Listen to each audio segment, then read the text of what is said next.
Call to order the council meeting of May 14th, 2018. Please call the roll. Rich Bardock. Here. Peg Conway. Here. Ed Hattenbach. Here. Leah Kanine. Here. Tom Meething. Here. Ray Warren. Here. Natalie Wolf. Here. Scott Larmer. Here. Kevin Frank. Here. Steve Watt. Here.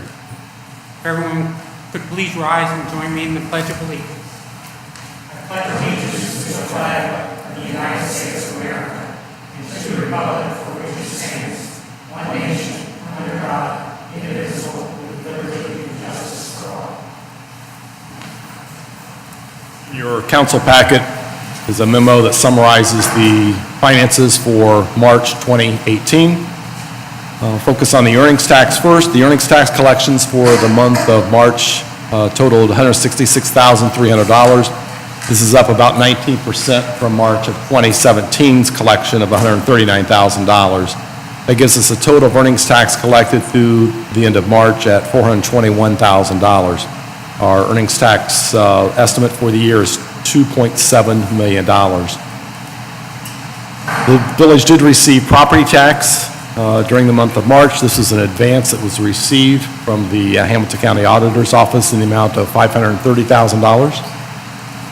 The village did receive its amount from the local government fund, a little over $3,100. And that brings our total amount of revenue for the month of March up to $769,000. So the year to date for, as of the end of March, that we've collected is $1.1 million, represents about 24% of our estimate for the year. On the expense side, the village spent $387,000 last month. Our budget for the year is $5.1 million. We have spent $1.2 million so far this year, so we've spent about 23 to 24% of our 2018 budget. That leaves us with an unencumbered general fund balance of $4.8 million at the end of March. Thank you. Are there any questions for the manager? If not, we'll move on to the next item on the agenda and invite Colin Driscoll to the podium. I love it being in the beginning because I don't have a chance to get nervous. So what do I state my name? Colin Driscoll on Ridge Road. And I'm here to address speed on Ridge Road. Thank you for letting me speak tonight. I'd like you to consider placing added focus on traffic safety issues along Ridge Road after seeing what appeared to be a pretty major accident this past Friday at the entrance to Roman Estates. Last year I attended a streets committee meeting and asked how to get a speed limit changed.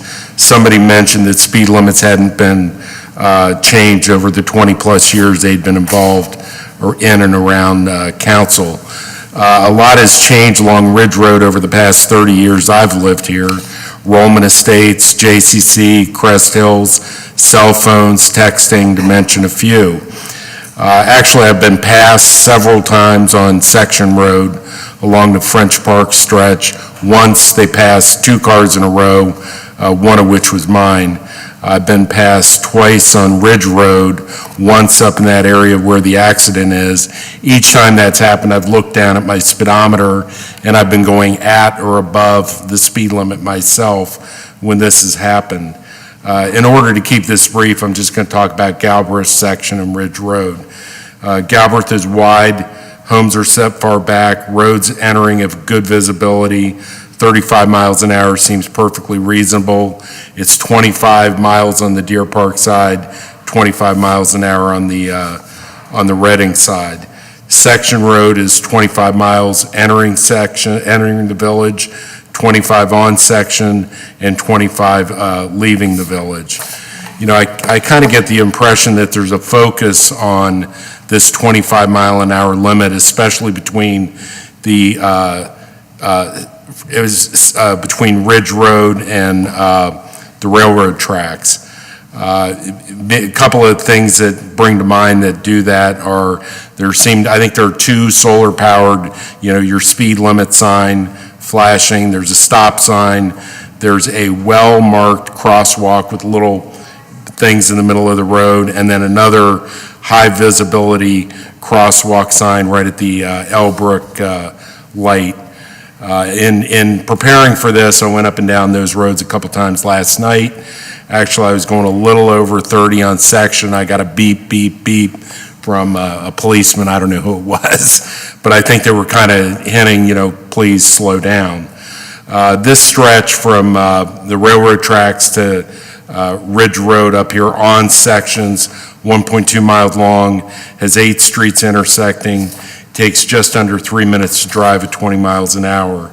Ridge Road, on the other hand, is 35 miles an hour, the full distance from Pleasant Ridge heading north to Cross County.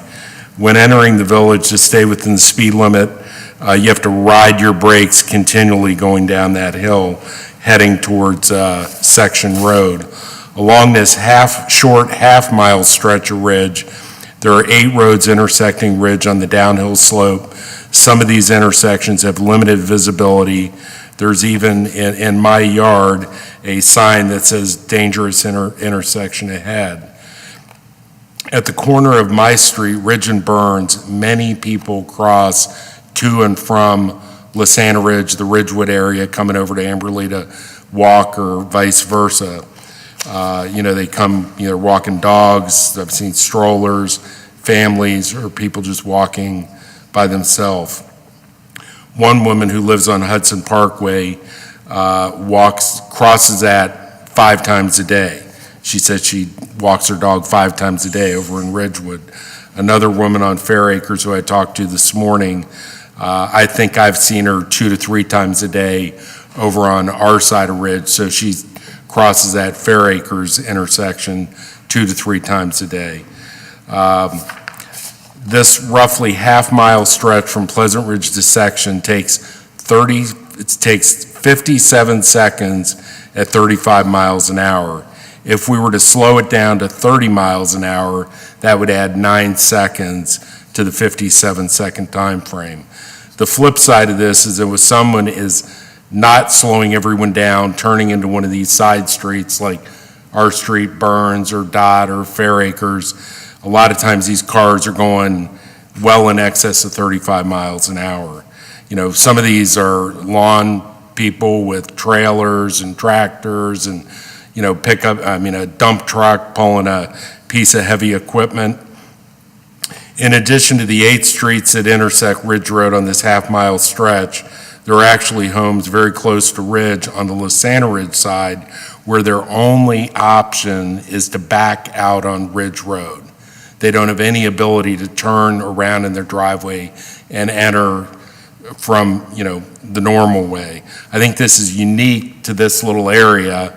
I went up and down Section, went up and down Galbraith, up and down Ridge. I've seen no other homes that don't have the ability to turn around by their house and come out forward. But there are 3 or 4 homes on this little Lasana Ridge stretch where they have to back out onto Ridge Road.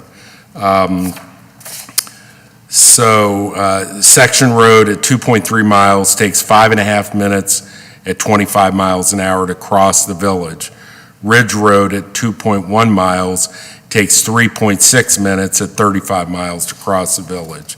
Lowering the speed limit on Ridge for this entire section to 30 miles an hour as opposed to 35 would take 4.25 minutes, or adding 38 seconds to that Pleasant Ridge to Cross County, assuming the lights are all, the right. And so as we seek to make the village safer to cyclists and pedestrians, I think we need to start addressing some of these issues. Thank you for your time. I do have a 7:30 thing I have to be at, so I can't really hang around for the entire meeting, but if there are any questions or thoughts. Any questions? Hi. Driscoll, thanks so much for coming and sharing your thoughts. What I would ask, as I chair the Streets Committee, if you're able to, or we will certainly try and schedule so that you could come and share your thoughts, and this way we could address it possibly in more detail or try and get additional information. I certainly appreciate you coming and sharing. You said the police committee? No, Well, I was the wondering, Streets Committee. I Streets? was wondering if it belongs in the police committee, really. Because I think I went to a streets meeting thinking this might, speed bumps, et cetera, might fit in there, and I think they said that it'd be more in line with the police committee, but I don't know.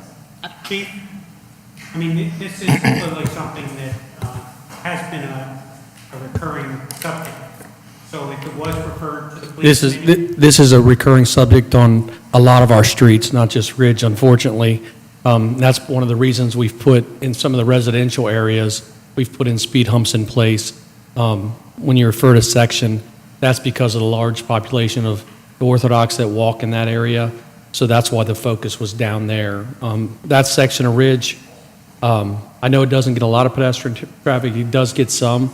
There's no good spot to sit there and run traffic radar in that stretch. I know. And referring to the accident up on Ridge, up here was actually a 16-year-old driver that was 2 months into having his license appeared to be indecisive on pulling out in the traffic. I don't believe speed was a factor. And the majority of the accidents we have out there, it's really not speed related. It's driver inattention, losing control, hitting poles, or going off the road because of the bends in the road. You know, some people can't manage it at 25, let alone 35. Right. And right. it's been like that for 20 plus years that I've been here. Yeah, I know my next door neighbor, I think his telephone pole's been taken out twice. Somebody went down Ridge, ended up in the creek that one time. I don't know, there's, people that have entrances onto Ridge. I think even Roger probably has a kind of a questionable, I mean, it's a tricky spot to get out in a lot of different places. So I'm just encouraging. Yeah, we'll continue to put that on our list of areas to watch and patrol heavy. Like I said, there's not a good spot to sit and run radar itself. We do run moving radar in those areas. Yeah, I just don't, if there's a way to bring that speed limit down instead of 40, 45, I mean, if people are doing 30, 35. And I get the opposite on section. I get calls all the time wanting us to raise the speed limit from 25 to 35, so. Yeah, I was struggling going 25 Well, unfortunately, with our new graphics on our police cars, they can't see the graphics very well. So on a regular basis, they pass us as well. Oh, wow. So they do help us, they make it very easy for us. I thought I was the only one. I thought if you're in a police car, they're on their best behavior. No, because of the way the graphics are, they don't see them, so it happens pretty frequently. Wow. Okay, what I would like to do with this item is Councilwoman Conway, who chairs the Police and Fire Committee, will take this up with the chief, and we'll determine whether we should schedule this for a committee meeting, specifically looking at Ridge. Yeah, I mean, I could get signatures, and, there are a lot of people that cross there and are concerned as well, so it's maybe kind of a first step. This is kind of Thanks a lot. Thanks. Next, we are going to move the one item that's listed under the mayor's report forward, and I would first ask that Abby Euclid come forward to speak about gun violence. Thanks for allowing me here. Abby Euclid, 6696 Fair Oaks Drive.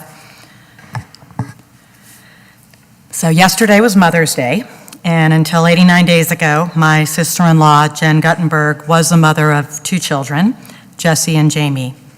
That all changed late in the afternoon on Valentine's Day, when my niece Jamie was shot in the back by an evil and disturbed young man. Parkland, Florida is a lot like Amberley Village, with lots of 1-acre lots and affluent and well-educated residents. It is well known for its zoning laws that protect the park-like character of the city, just like here. The fact that this disaster happened in a place like that, in a place like here, means that it can happen anywhere.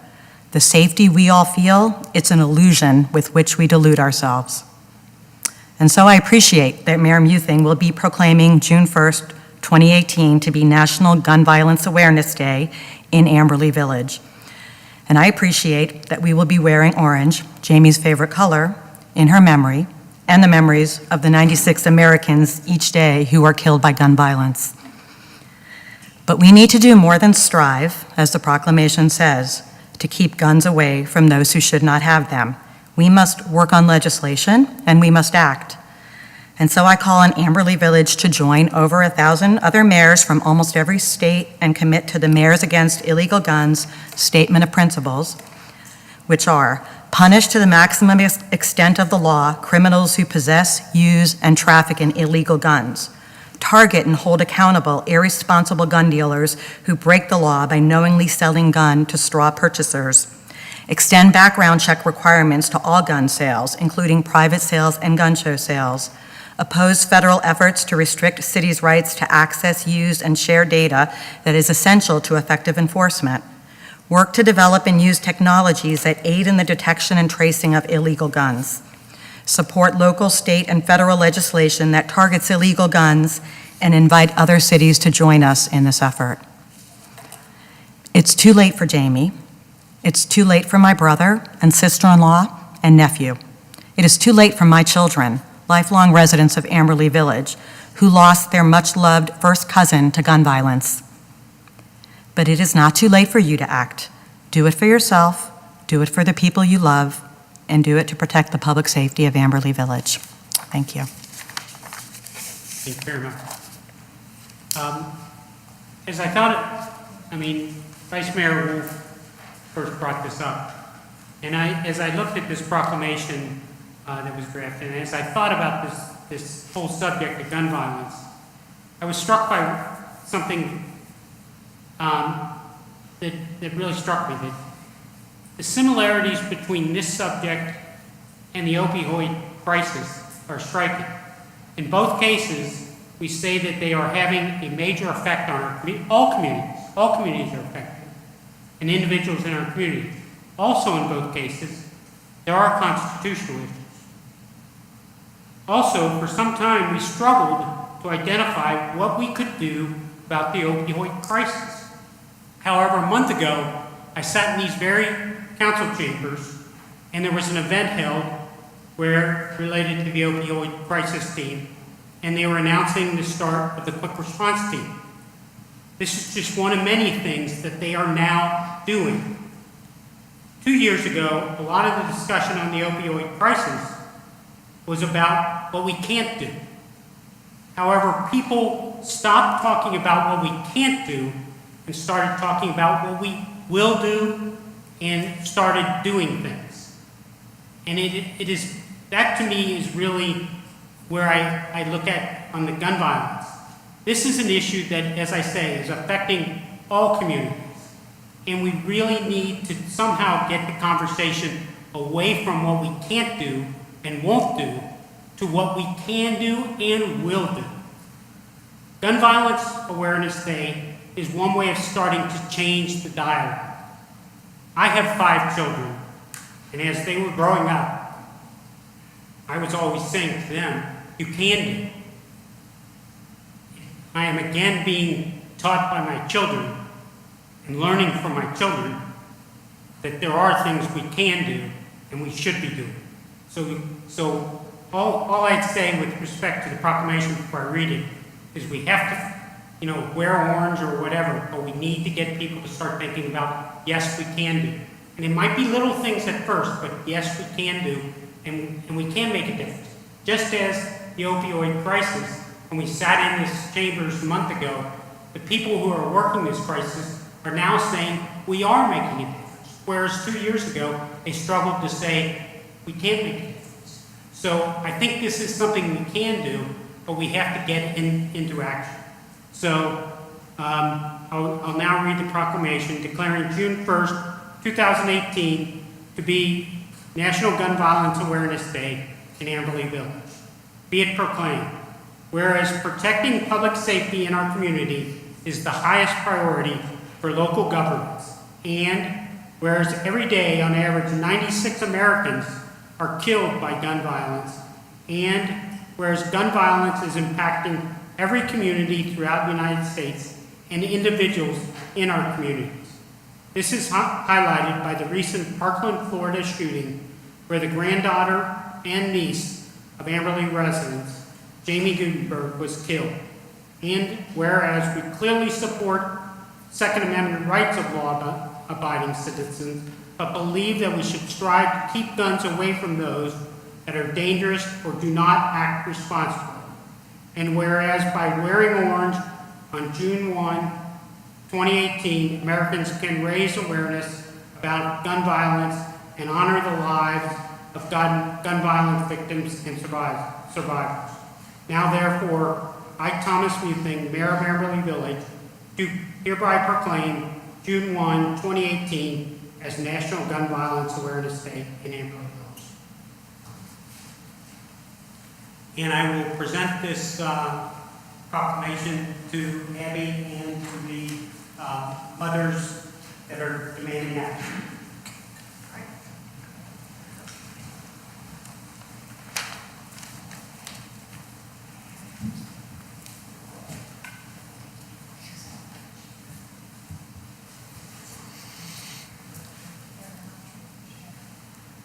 Can I get you guys a picture?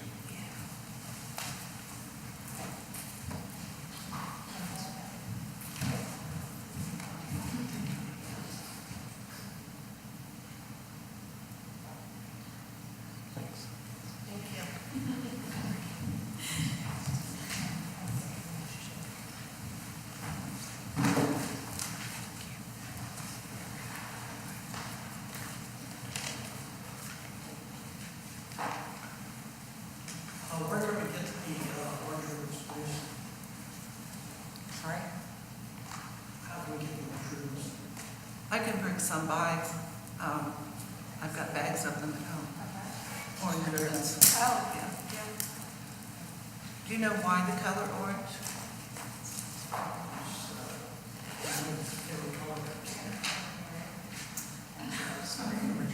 Yeah. I know, but that's where it's from. The first Friday in June is designated National Gun Violence Awareness Day. The idea was inspired by friends of Hadiya Pendleton, who was a teenager shot and killed 1 week after marching in President Obama's second inaugural parade. The color orange was chosen because hunters wear orange to announce themselves to other hunters. And in this case, orange is the color to stop gun violence. And that is the origin of the National Gun Violence Awareness Day. Anything else? I just wanted to thank you so much for coming. This is an issue that actually I work on a lot in my other life, my day job. And I think we actually just learned that the big Cincinnati sign is going to be orange on that day too, so that will be very exciting. But I did want to mention, I think the mayor's point is extremely well taken. There are lots of little actions. We've been wringing our hands for a long time as governments about all the things we can't do and state preemption. And this week Cincinnati did a bump stock ban, which was a very exciting thing. But I wanted to mention that I got the chance to be at a forum where Abby's son Matthew spoke on this issue, and another Amberley resident. And these Walnut Hill students, Matthew and Micah Krause, and several other Amberley students are just incredible. The next generation is really, of our Amberley kids, are really making a big difference. Advocacy, they went to the state to do advocacy work on this, and they're really rising to the occasion. And I just wanted to shout them out, and probably many others too. But they're awesome, and I was very honored to get to hear Matthew tell his story. So his personal story, just like you just did so eloquently. So thank you very much for all of this. Okay, anything else? Again, thank you very much. Thank you. Thank you. Okay, we'll now move on to committee reports and the streets, public utilities, and sewers. Thank you, Mr. Mayor. The Streets Committee met about a week ago on May 3rd, and so I'm going to cover a few. I won't cover all the items today because we covered a whole lot of items at our meeting, so I'll basically split my report this month and into next month. And so what I'll highlight today are those issues that require some council action. So the first item I'd like to share is the 2018 Street Rehabilitation Program. And this is a follow-up of something I shared, I believe, with council in March. The program is to include Matson Avenue, Gwenwyn Avenue, Gardner Avenue, Lansdowne Avenue, and Sagamore Drive. While some of these streets have a concrete base and full replacement would be prohibitively expensive to the village, this program will improve the streets by replacing curbs and milling and repaving. The last time these streets were repaired was between 1989 and 1995, so many years ago. Our engineering consultant, CT Engineering, estimated the cost to be about $618,000. Bids were received from 5 vendors, and the least costly vendor and the one that was also approved by CT or recommended by CT was Adleta at a cost of about $460,000, so considerably less. With this savings, additional curb work is being planned on for Elbrook Road at an estimated cost of $75,000, for a total of $534,000 and a few extra dollars. Of this total, about $330,000 will be allocated from the Village Road Fund, and about $200,000 will be allocated from the Stormwater Utility Fund. And so what we have before you are 2 resolutions, Resolution 2018-7 and 2018-11. Now, 2018-7 does not include the curb work for Elbrook Road. And so, and that's what's in the 2018-11 resolution.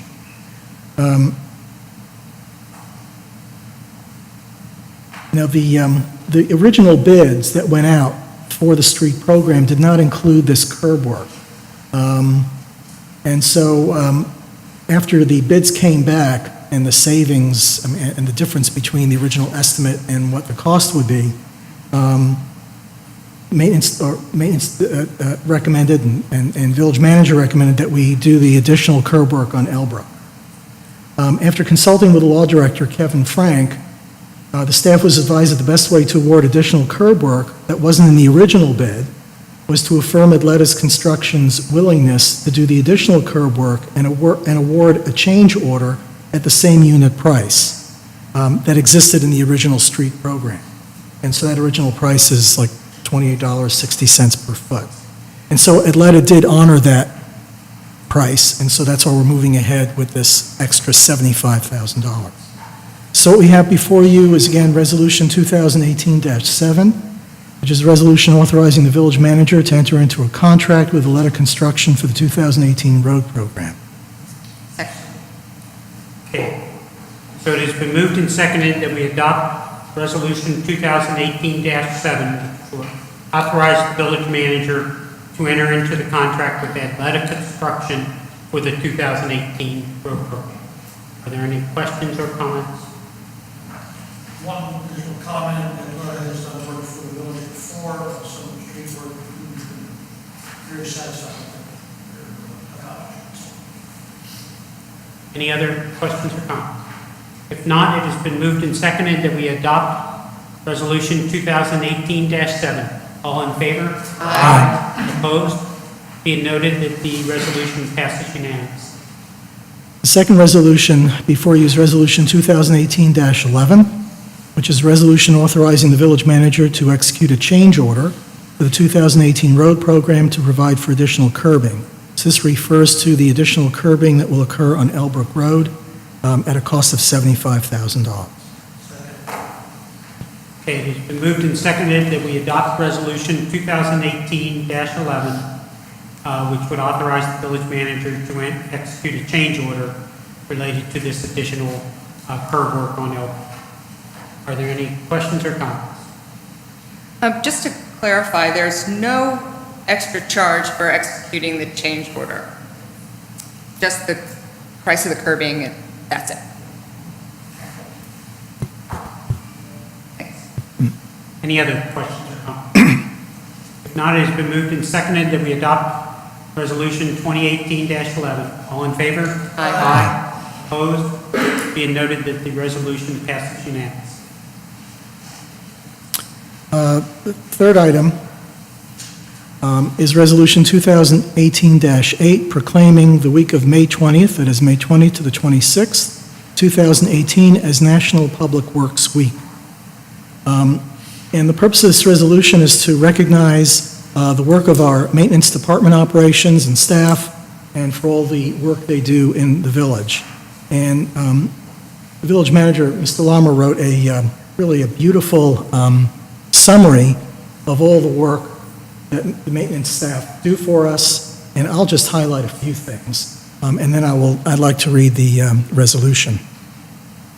So, obviously, some of the work that the maintenance department provide includes street and right-of-way repairs and maintenance, storm sewer pipe and catch basin restoration and repairs, snow and ice removal, brush clipping, leaf pickup, tree removal, litter control, maintaining guardrails and traffic signs, buildings and village-owned property, and vehicle maintenance, including the fire department apparatus. In addition, we know that our maintenance staff and police at times will respond to flooded streets, storm damage such as trees and tree limbs that have been blown down, crossed rights of way, malfunctioning traffic signals, and damaged street signs. We also know that they remove trash and other debris from the village streets to ensure a clean and safe community for our residents and businesses. All 7 employees are also fully certified firefighters for the village. This makes the entire maintenance department trained as firefighters. So we have a pretty unique and special maintenance department. The department also maintains 56 lane miles of village streets, and the village operates a Class 4 composting site on north side property. We know many of the residents do call the village for compost for their yards. So this is just a few, actually one last thing, and obviously the wonderful snow removal that the village residents are lucky to have. I can say that the maintenance department came up with a really clever plan to extend the use of salt through brine treatment. Again, it's better maintenance of our roads and better safety for our roads in times when we anticipate getting some salt. And so this is a cost savings to the village. So Resolution 2018-8, proclaiming May 20th to the 26th as National Public Works Week.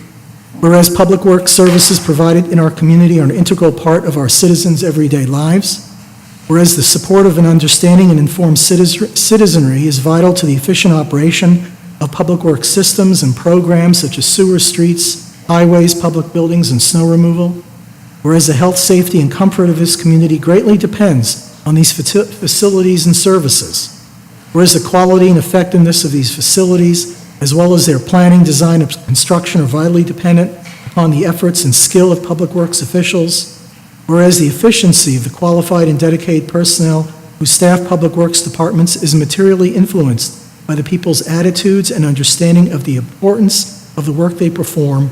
Now therefore be it resolved that this council, Section 1, the Council of Amberley Village hereby designates and proclaims May 20th, 26th, 2018 as National Public Works Week in Amberley Village, that all citizens and civic organizations of Amberley Village are encouraged to recognize the contributions that public works officials make every day, their health, safety, and comfort. And Section 3, that this resolution shall take effect and be enforced from and after the earliest period allowed by law. Okay, it's been moved and seconded that we adopt Resolution 2018-8, proclaiming May 20th, 26th as National Public Works Week. Are there any questions or comments? If not, it has been moved and seconded that we adopt Resolution 2018-8. All in favor? Aye. Opposed? Be it noted that the resolution passes unanimously. And that'll be my report. As I said, we did cover other items at our committee meeting, but for the sake of time, I will cover those additional items next month. And that concludes committee report. Okay, we'll now move on to the Public Buildings and Parks Committee. Okay. I'm just reporting kind of by way of information on the new community room guidelines that have been developed through our committee.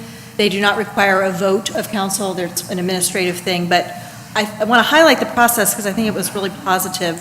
You may recall that back in the fall, there was a question raised around the use of the community room for, I think it was a Board of Education candidate forum that Alita and I were organizing, and at that time, there was a prohibition on political events, and so that led to a number of questions, and it turned out that that is something that's been hard to enforce, and I was aware that the rules had been established about a decade ago, so it seemed worthwhile to re-examine it.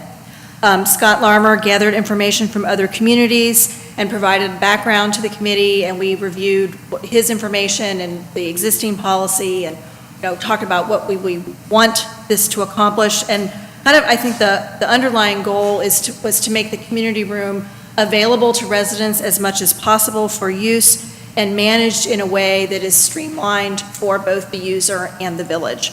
So Scott took all of our input. That first meeting occurred in late January. Scott took all of the input and drafted the policy, which is in your packet. Just to highlight the changes, there are established 4 categories of user that have a descending order of priority. So we've eliminated requirements about no political use. There's no requirement to produce a nonprofit certificate. I think it's very well spelled out.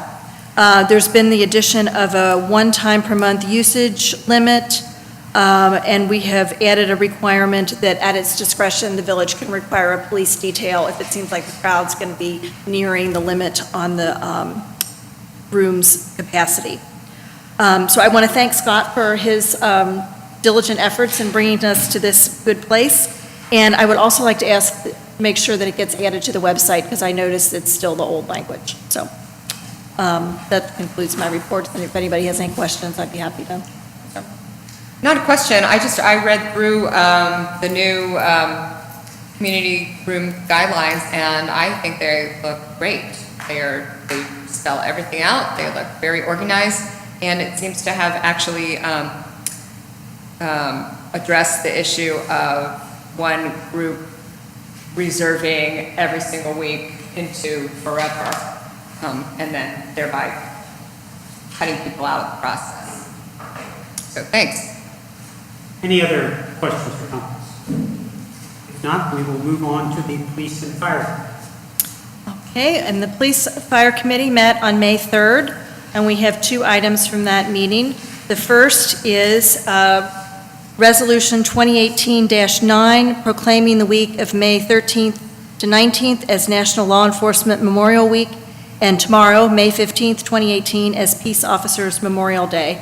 This is a national observance that dates back starting in 1962 from a joint resolution of Congress as an occasion to honor and remember officers who have made the ultimate sacrifice and died in the line of duty. There are national observances in Washington, and there was a local ceremony actually which was held last Friday with a parade and a ceremony down at the police memorial here.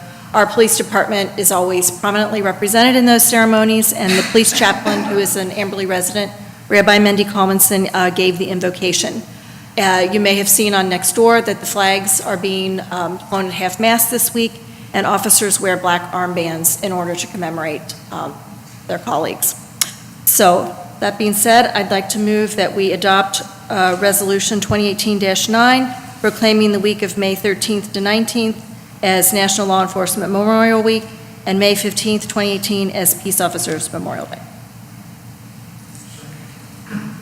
Okay, it has been moved and seconded that we adopt Resolution 2018-9, proclaiming the week of May 13th to 19th as National Law Enforcement Memorial Week and May 15th as Peace Officers Memorial Day.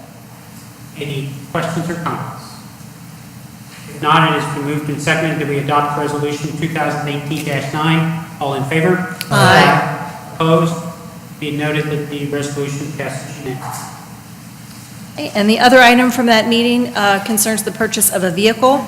This time it is a pickup truck, a used 2015 F-150 that has 32,302 miles from Castrucci Ford.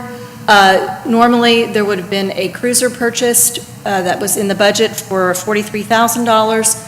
But with the accident at the end of last year that resulted in the purchase of a cruiser, primarily from insurance proceeds, the department has wanted to have a pickup. They don't currently have a vehicle. to use for hauling hoses and things on salvage runs. And so initially, the vehicle will be used as an administrative vehicle for about a year, and then it will be moved into the fire department for that use. So the cost is, I don't remember what the cost was, $30,233. Oh, that was the cost, not the, oh, it's almost, the cost and the mileage are almost the same.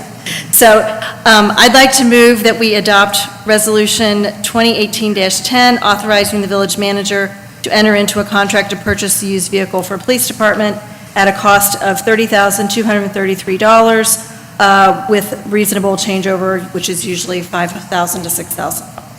Okay, it has been moved and seconded that we adopt Resolution 2018-10. Are there any questions or comments?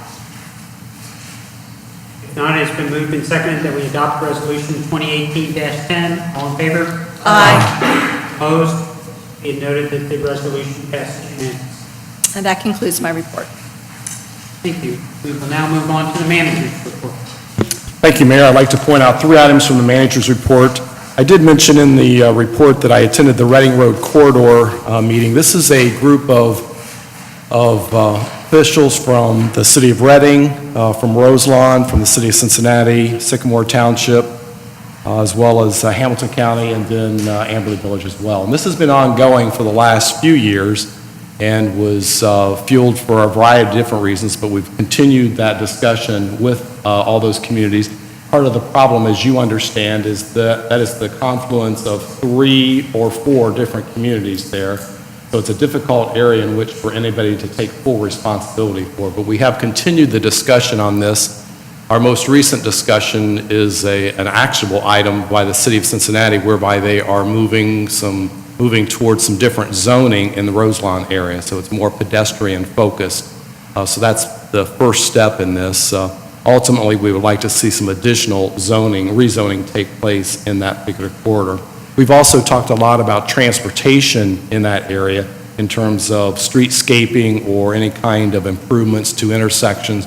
For example, 2 of our businesses, Procter & Gamble as well as Pepsi, are located on Sunnybrook, and Sunnybrook intersects with Reading Road.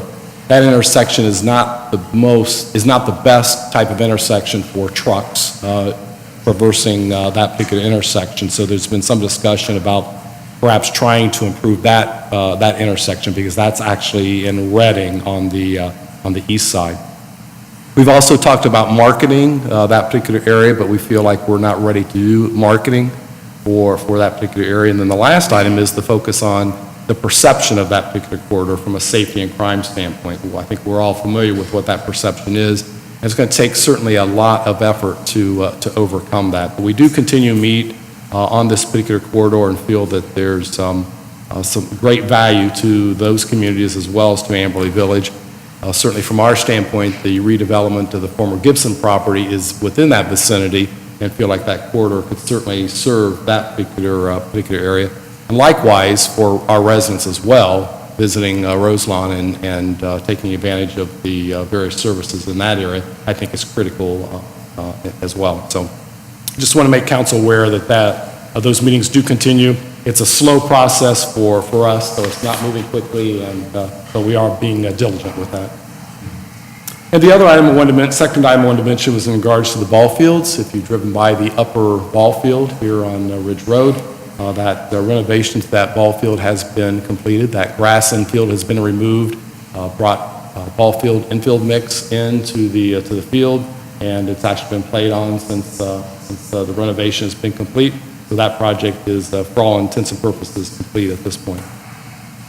And the last time I wanted to mention is in regards to the temporary speed humps that we mentioned in the May e-news that were going to be deployed. Those have been put on streets including Longmeadow, Lamarck, Elbrook, as well as Sagamore. And the process for identifying what those streets are primarily comes from our police department. They monitor various streets for traffic concerns, but we put the temporary speed humps down to bring awareness to drivers to slow down and to be alert while driving. We all know that's a greater issue now with driver inattention. But those streets are chosen primarily because they are the ones that have been monitored by our police department for speeding or for different issues. And certainly, we're trying to keep the drivers mindful not only of their speed, but also of pedestrians as well as bicyclists that may be using those same pavements. So those speed humps have been installed by our maintenance department. Those are temporary speed humps that will be removed in the prior to the winter snow season. That concludes my report. Any questions or comments? Sorry, during your meetings with the Reading Consortium, any discussions about the Carousel property or that, I mean, Carousel has a huge property, most of it is involved. We have had discussions about that, but the property that has gotten more of our attention is the Drake Motel. Or the Drake Motel. Yes. So the Drake, and that's part of the impetus here, is the Drake Motel was proposed at one point to be a housing unit for what they said would be vets, so it was not restricted to them. But it was, they were basically taking the motel rooms and creating an apartment there, which is a pretty small living quarter for somebody, especially somebody that might have some type of handicap as well. That application was heard by Sycamore Township because the Drake is actually in Sycamore Township. There was a lot of discussion about that. The application for that has been put on hold at the request of the developer. So there's not been any movement. We're keeping our eyes on it because we'd like to be involved with that and try to encourage perhaps a better use in the Reading Road corridor. So that's probably been more of our focus as opposed to the carousel. Scott, I just wanted to say that I really appreciate that you are participating in that, even though it's kind of an indirect thing for us. It seems, and it's a long game, but I think you're probably adding good thoughts and processes, so. Thank you. Any other questions or comments? If not, we'll move on to the chief's report. I'll keep it pretty simple. Part of the, when we decided to purchase the used pickup truck is, we're trying to alleviate spending some money, additional money next year on cruisers. So our goal is I took my Tahoe that I've been driving for 2 years and I'm moving it to the road currently. It's being striped and outfitted and moved to the road. And Lieutenant Bloom's is being moved to the road in January or so. Purpose is, we talked about this a few years ago, to get a longer use out of vehicles. Andrea got the new K9 car. When the new cruiser came in, I decided to assign that to Andrea, and I took her old car and had it cleaned up and got the dog smell out, and I'm driving that now. But, so we're trying to rotate them around. That's why we want the used pickup, because we were focusing on that for the last few years to get one.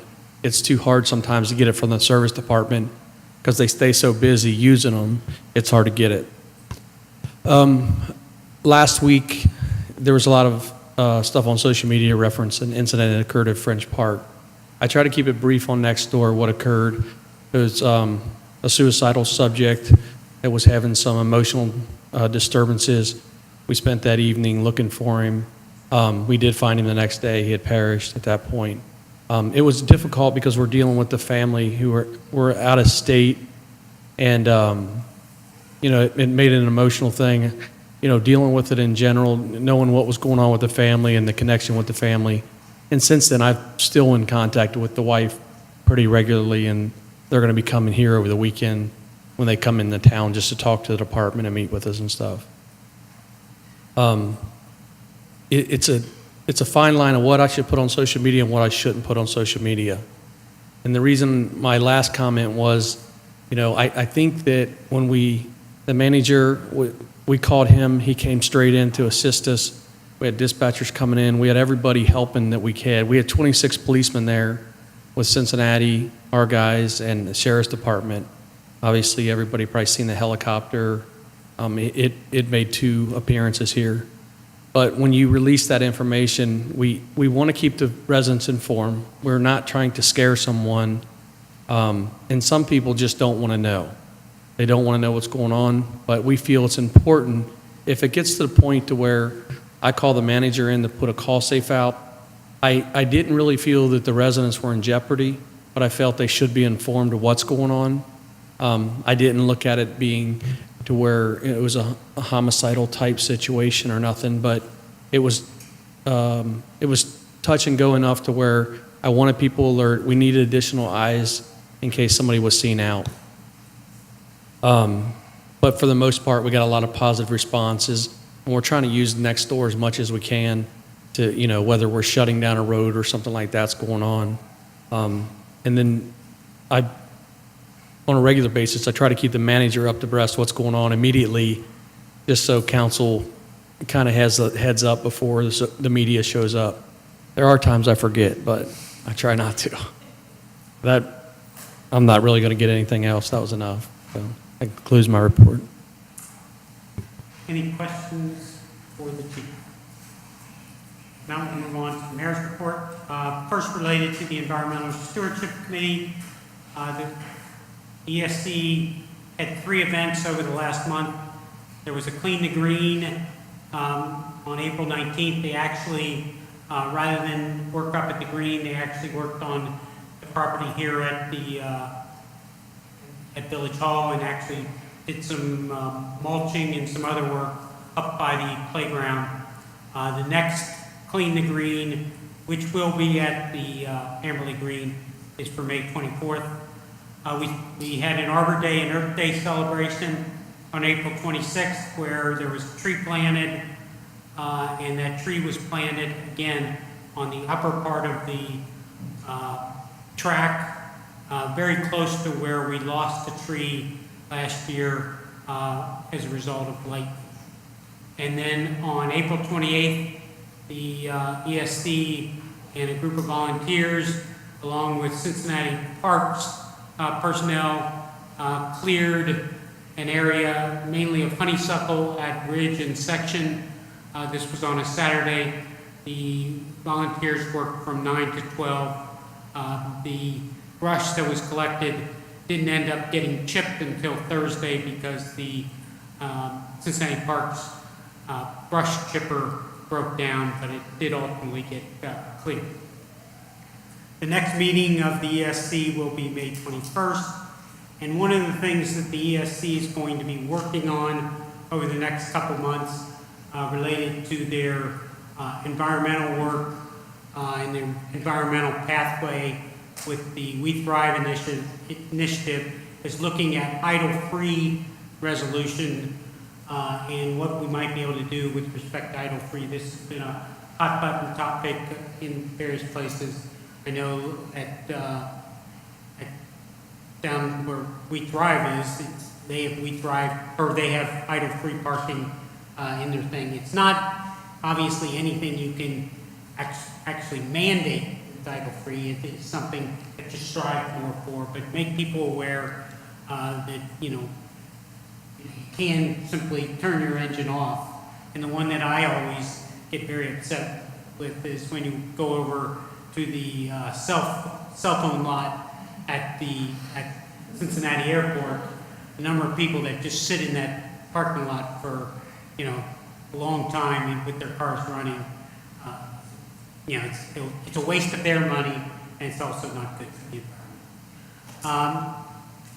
Secondly, today a video podcast on coyotes was posted. This was developed by ESP Media, along with, I think, Officer Frisch from the Chiefs team. Coyotes were clearly something that we saw a lot about on Nextdoor. It's over the winter, and it is something that you will see coyotes in French Park. You'll see them along the roads, etc.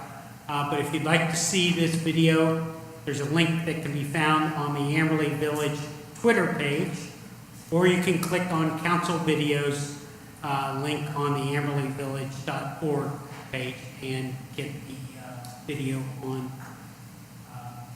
coyotes. And then lastly, I just would like to again express our condolences from all of council to Nimet Jarzami, who lost her husband, I think, in the last couple of weeks. Nimet comes to virtually all council meetings and has been a member of our Stormwater Advisory Committee since the beginning and is very active in the village. And so you're a vital person to the village, and again, we like to express our condolences. That concludes my report. Any other questions? Thank you, Mayor. Actually, I was going to comment on the informational podcast, because I went on Twitter today, which is usually a terrible experience for anyone who's been on Twitter. It's not a happy place. And I saw Amberley Village hosted an informational podcast, and I'm like, Amberley has a podcast? And I watched it. I watched the video, and it was great.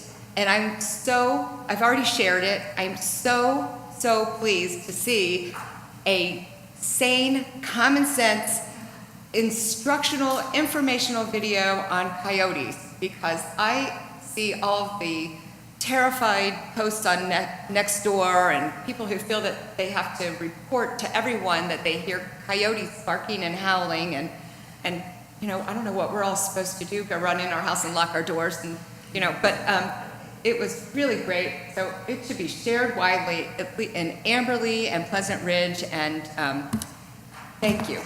Fantastic. And Okay. great use of social media. All right, any new business? If not, we can consider the meeting adjourned. Thank you all very much.